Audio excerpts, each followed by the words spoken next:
This podcast is a product of the Florida Academy of Collaborative Professionals. Nothing in this podcast should be considered legal advice. To find a collaborative professional near you, visit www.collaborativepracticeflorida.com.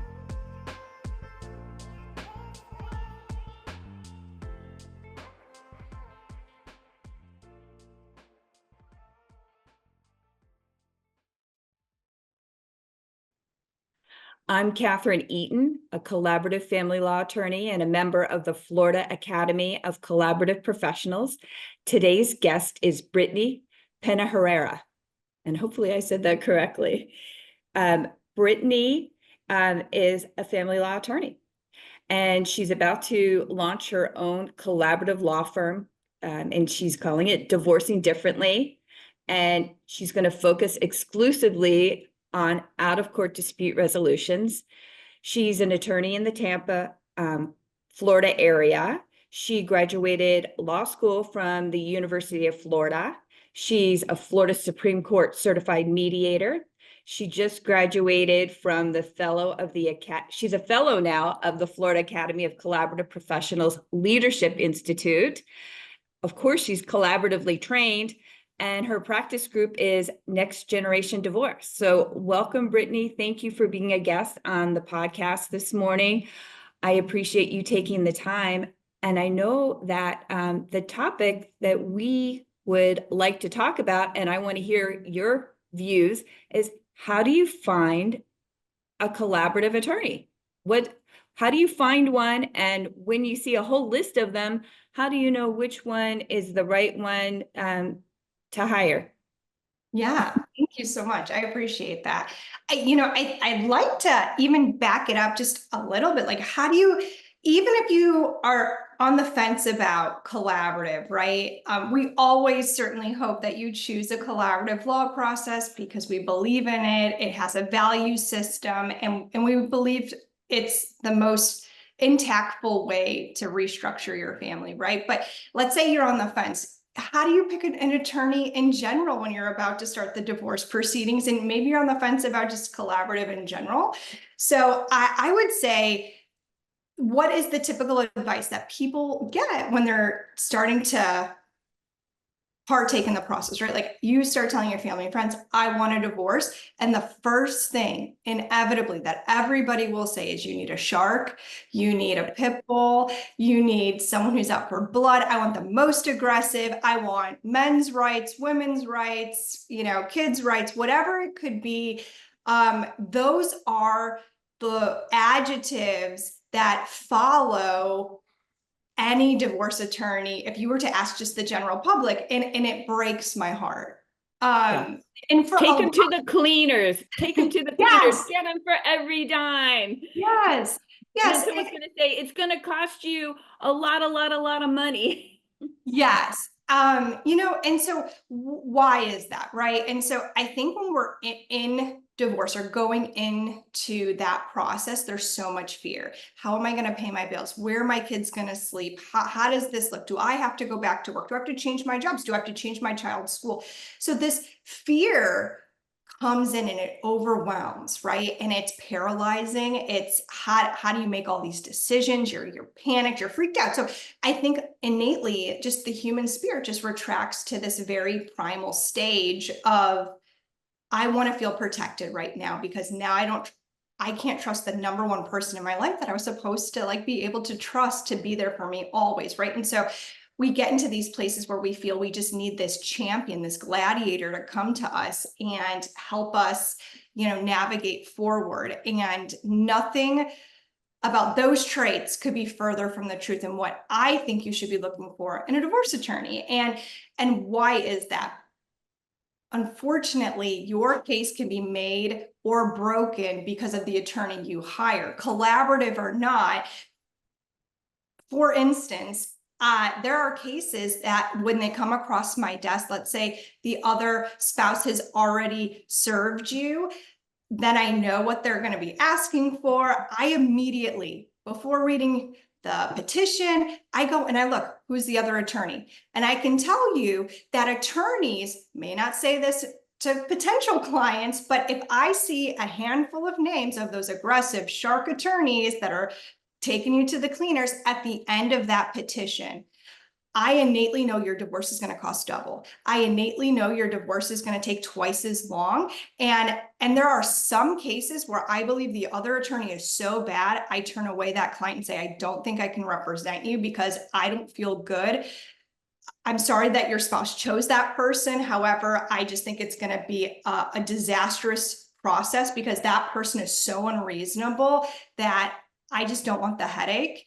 And I'm sorry for you. And I'll turn that case away. And I'll be very bluntly honest, right? Or I have to, unfortunately give the other person the advice like, hey, I can get, a case done with this person, but it is going to cost twice as much or twice as long. And it's going to be twice as frustrating.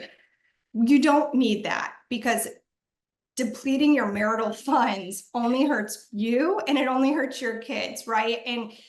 And understanding that nothing that can be awarded in the divorce process is going to fill that hole of hurt that you have, right? And so we have to take kind of that in mind. Your knee-jerk reaction might be to go for that revenge, instinct. And I would just say, take a deep breath, right? Kind of work on that in your therapy, or, you want what's fair, you want what's under the law. Again, what's legally fair and what's emotionally fair tend to be two different gaps for most. But what I will tell you, and here's the best advice, when you're looking at attorneys, go online, see if they're doing videos, go online and see what their YouTube is saying, their Instagram, if they're on TikTok, get a feel for their personality. Are they somebody with compassion? Are they somebody who appear warm and are going to listen? Are they somebody who is doing family law because they really care about family law, or did they just stumble into it and now I'm doing it? You want someone who's passionate about what they do, because being a divorce attorney is not for the faint of heart. Often when I tell people I'm a divorce attorney, I get, these like crazy eyes, and I just say, but I'm passionate about it. I think it's a privilege to walk with someone in their brokenness. I think it's a privilege to try to help them navigate those really tough struggles with empathy and encouragement, as tough as it can be, right? And I think my own personal backstory has molded me into the person that I believe I needed to be a family law attorney, right? So you want to kind of check out the social media realm and get a feel for like, what is their personality? The next step would be to consult with them if you feel that their online presence, aligns with what you think, would mesh with your personality. And then, of course, do the consult. Not everybody does a free consult, so you might have to consult with one or two attorneys. Actually, I encourage you to do multiple consults, even if they're paid, because you want to be sure that you have a second opinion, third opinion. I think it's worth the investment, and to make sure you have an attorney that aligns with where you want to be, right? I have divorces that have only settled because of my relationship with opposing counsel. Those are the attorneys who I will call after speaking with my client and say, hi, how do we get this done for this family, right? And I lean on that relationship to get us across the finish line. When you have attorneys that are willing to work together on both sides, again, collaborative or not, those are the attorneys who will pick up my call after hours. Those are the attorneys who will pick up my calls on the weekend if there's, something crazy happening. And I can't tell you how valuable that's going to be in trying to reduce the cost for your divorce, make it as, amicable as possible, and settle as soon as possible. And ultimately that's a goal. We don't want divorces that drag out for years. We don't want divorces that cost $100,000 if it can be avoided, right? So that's, and then where do you go from there? Let's say you're not quite finding the attorney that you want to be with, right? And you're looking at the reviews and the online presence. Well, you have a ton of other resources to find like-minded attorneys. And thankfully, Florida is like the breeding ground of amazing collaborative attorneys. And so you can go to FACP, the Florida Academy of Collaborative Professionals, and they do have a search bar and a search feature where you can look for attorneys all throughout the state of Florida and see which attorneys are collaboratively trained in your area, and then start there and start interviewing them. I will tell you that the attorneys that are attracted to the collaborative models are innately human beings that believe in these values and keeping the integrity in the process. So I just, you know, I don't know every collaborative attorney in the state of Florida, but I can say that the vast majority of the ones that I've met and I work with on a daily basis operate. What's nice now is that Florida is so Zoom friendly that if you go to the website, the Florida Academy of Collaborative Professionals website, and you see all of these attorneys, and maybe one clicks with you, it doesn't have to be in your county, in your neighborhood. I've worked with attorneys in Tampa on a Palm Beach case. I've worked with Miami attorneys on a Palm Beach case. I've worked with attorneys in itty bitty towns that there's two attorneys and neither of the attorneys live or from that town. So there really is a wide variety to choose from. So that makes it easier and can make it overwhelming at the same time. You also touched on what an emotional process it is. And I've taken a couple CLEs on how when a client is so emotional, they can't make those logical decisions. And so it is important to find an attorney who can help you through the emotions, but still can help you navigate when you need to make financial and logical decisions. And that's another reason why, and why I like the collaborative process, because it is mindful of emotions and making good logical decisions and helping the parties navigate that at the same time. But I agree with you. The first step is finding a collaborative attorney that you feel comfortable with.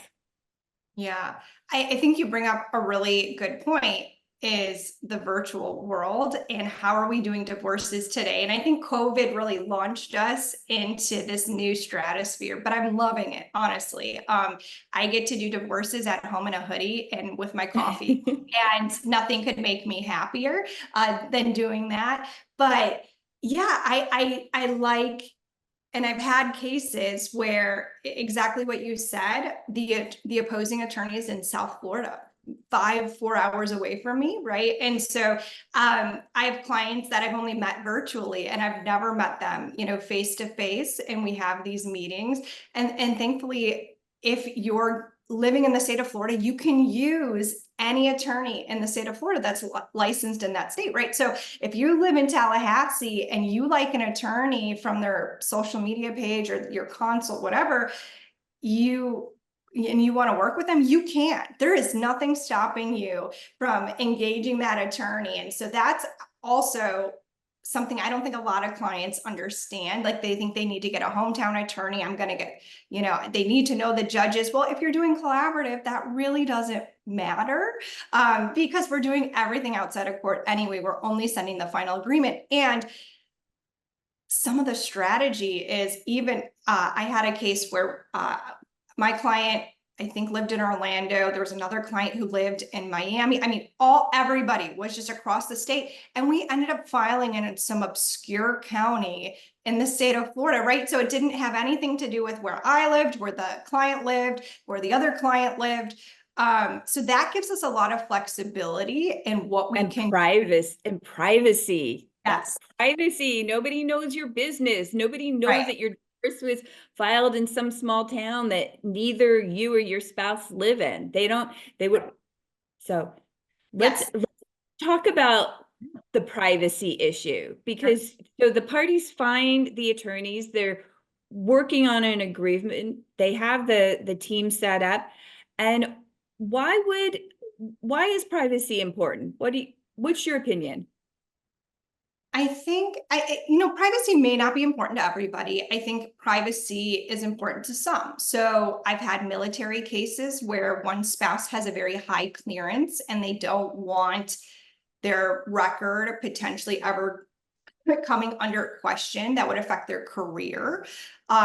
We've had clients who are just deeply private. Maybe they have multiple businesses or they're part of a large family trust estate and they don't want how their trust is structured out in the general public. And so those things are important to those clients. And so when you do collaborative, you don't have to file those things in the court record. And that means your neighbors can't go and look up, oh, how did Johnny and Susie's divorce end? And what's her alimony? And what's the final child support numbers? What does he make per month? Because all of that is public record and you can get access to it.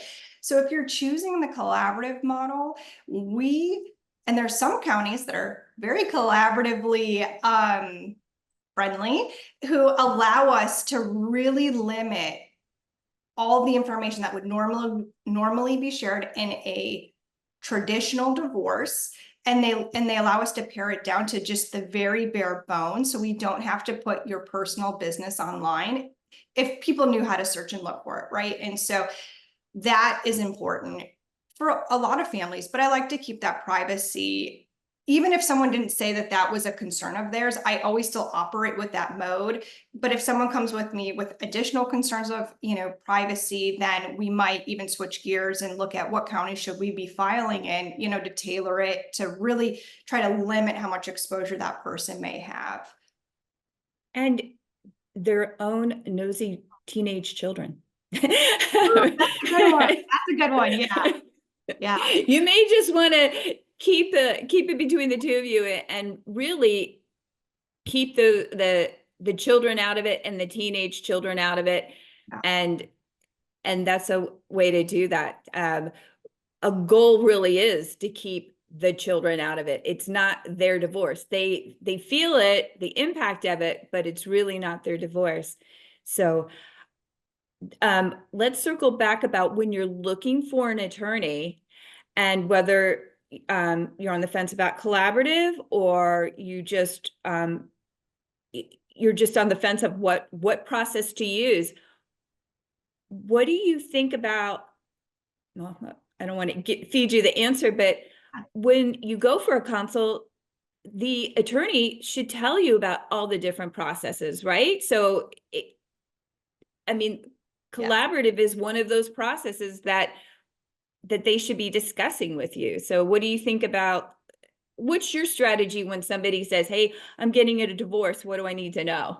Yeah, you're excellent point. So of course, part of your initial consult should include all the various ways to get divorced. There's not one path, and a lot of times I do a hybrid path of multiple things, but there are some very distinct methods, collaborative being one of them, mediation being another, right? And then you have your traditional litigation. I think those are just like the three main buckets, or doing it yourself. So if your attorney in the consult is not telling you that, big red flag, right? Run for the hills, because they have, first of all, they have a duty to tell you about all the models. That is codified in, the rules, right? Like the attorney has the duty to tell you that these things exist, but if they're not talking about it, then it's not at the forefront of their practice. It's not something that is, a passion of theirs. And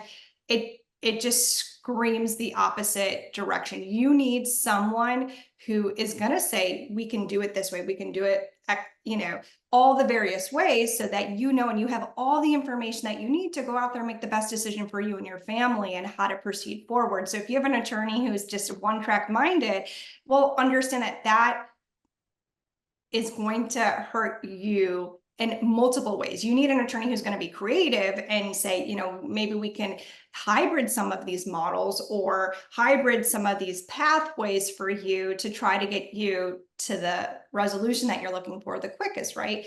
And of course, divorce always takes longer and is more expensive than anybody would like. But if you have an attorney that in the consult's one-track minded, not telling me about these options, I can already tell you that divorce is going to cost you more. That's a good point. And what people don't realize is in family, other than bankruptcy, but it's the only area where the attorneys see all of your finances. And unfortunately, I think some attorneys take advantage of that. So I've heard people say, oh, collaborative is more expensive. That has not been my experience as a collaborative family law attorney. What's your opinion on, the price of divorce, collaborative versus a different process? Yeah, my sense and my experience has been that collaborative tends to be less expensive than a traditionally litigated divorce. However, that does not mean divorce is cheap. And I think that there's such a struggle when we're interviewing these clients to say, our hourly rates are the same as a litigated attorney, right? They're not really different. And yes, we may have more professionals in a team setting. And so you may feel like this is very expensive. And I don't want to shy away from that, right? I don't ever want to, I don't sell divorce as here's a, quick, easy fix. Here's a Band-Aid. Here's a $500 solution to get it done, right? I just say like divorce is an investment, right? We are literally having to restructure your entire financial life, the building blocks of your new co-parenting relationship. It's a lot of work. It's very detailed and everything's interrelated. And so I say, when I talk about costs and comparing them to litigation, I always try to be very sensitive to not, put collaborative on a pedestal to say it's the cheaper option. I mean, it is inherently less expensive, but divorce itself is not cheap across the board. And I think that's really important to kind of make peace with. I think that's really hard for a lot of clients. But let's talk about why collaborative is cheaper in some of my experiences. So I litigate right now. It's not my passion. I do it. And there are some cases that unfortunately do need to go the whole 9 yards in front of a judge and be told by a judge, no, your position is crazy, despite best otherwise. I've had divorces take longer than the marriage itself. I've had divorces that have I have one divorce. I think the marriage was 4 or 5 years. The divorce was 6. And just the wife's attorney's fees were over 200,000, just the wife's. And we don't know what the husbands were. And this is not a rich family. This is your one spouse worked, the other one was fortunate to just have like a side supplemental income. But they just had one home, one retirement, right? And they were married for a very short period of time. And unfortunately, because they got into these positions where they didn't want to move or be flexible or really take their attorney's advice that this is the law and this is what alimony will cost you, or this is what child support will cost you, or you will have to give up a portion of the equity in your home. That's some of the results that I've seen in it. It's horrific. I mean, to me, that's just horrific. So yes, it is inherently cheaper to choose a collaborative model. In addition, so, I always, tell clients this is, let's say you're in a litigated divorce. Well, then let's say I'm representing spouse A, I have to do all the financial breakdowns, or I have to hire someone to do the financial breakdowns. Your spouse has to do the exact same thing. So they're doing duplicate work. Why? Because they need to be sure that our calculations are correct. They need to be sure child support was calculated correctly. Alimony was calculated correctly. The lifestyle analysis for your family was done correctly. Then we need a balance sheet that kind of shows us where all the assets and debts are for your family. In addition, let's say you had assets coming into the marriage. You had a big retirement. You had a home that you owned prior to your marriage. Well, now we need an additional analysis on what those premarital assets, those values are, and carving out what was marital and what, remains your separate premarital property. So all of that math requires some financial backing. But if in litigation, you have to have an expert on each side, and literally we're just sending documents back and forth, and just trying to true up the numbers on everybody's formulas and how they're doing their analysis. That's twice the amount of work to go back and forth and prove the other person wrong. In collaborative, there's one. We simplify it. There's an inherent efficiency in saying, hey, we're going to agree to hire one financial neutral. Everybody, both spouses, are going to send all their financials to this person, and that person's role doesn't represent either one. Math is math, right? You're going to put it into the spreadsheet, and whatever the number is, that's what the number is. Yeah. And so And they still have their own attorney to ask the financial questions, or they can ask the financial questions. So it is one person. It is a neutral person. You're right. The numbers are, the documents are what they are. They speak for themselves, as we say, but that really makes it much more efficient, much more cost effective. So that is a big benefit. Yeah. What more can we say about it? Yeah, I just, I think more than anything, I would just really pick someone who aligns with the values that and the goals that you have for your future and for your family and for your kids, right? Don't go for the attorney that's selling theatrics and, a 5-piece suit. You're going to be paying for that, and that's going to cost you more. Go for the attorney who, just wants to help you, and wherever that leads you, on your journey, right? Everybody's divorce is different.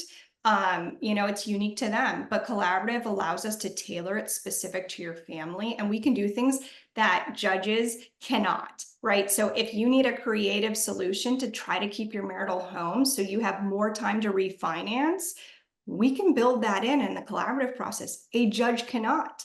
So there are so many benefits to choosing a collaborative attorney that I just wish, when we talk about it with our friends and our families and our communities, the conversation would change. And eventually I think it will. You don't want the shark. You don't want, the crazy aggressive attorney, the gladiator, on all the billboards. You want someone who has the value system to support the goals that you have in your life, right? And for your kids. And that's going to represent the value system that you hope to have in your co-parenting relationship, right? So those are all really important things, but who you hire matters, and dig into that and spend a lot of time on it. I would rather you be completely comfortable with who you hire and take more time on that piece of it than rush in, sign a retainer, and then now we're, on a train that you can't stop. Yeah, that's a good point. Thank you for sharing that information with us today. And if somebody wants to find you, what's the best way to find you? Yes. So I am in the process of setting up my collaborative law firm, which is so exciting. It's going to be divorcingdifferently.com. So that is coming. But right now I am an associate at Green Spoon Martyr, and I do litigate, but I certainly encourage all my clients to pursue collaborative and other alternative dispute resolution methods. So my email is Britney.Penaherrera@gmlaw.com. Thank you. Thank you for sharing. Yeah, thank you.